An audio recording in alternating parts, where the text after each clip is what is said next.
得，咱们不说这个。今天晚上我请客，你们好好想想，你想吃什么，好不好？好。那个我要吃烧烤。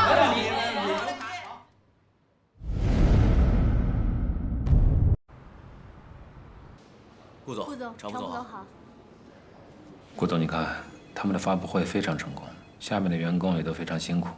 我了解过，基础人员都很久没有调薪了。你看是不是？常总，我们公司的待遇已经很不错了。据我所知，他们在同类型的公司里应该拿不到这么高的薪水。咱们的劳动强度也是最大的呀。哼，常总，你要知道，一年有365天，52个星期，每个星期休息2天，只剩下261天。你每天有16个小时不在工作，去掉170天，还剩下91天。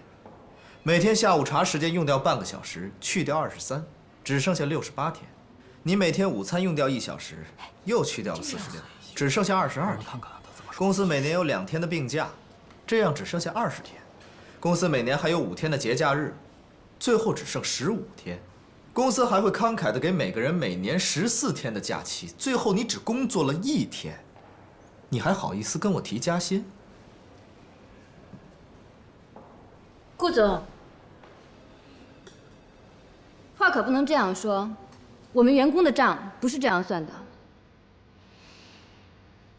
南宮，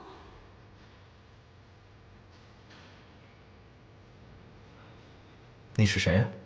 哦，公司新進的員工叫南宮琉璃。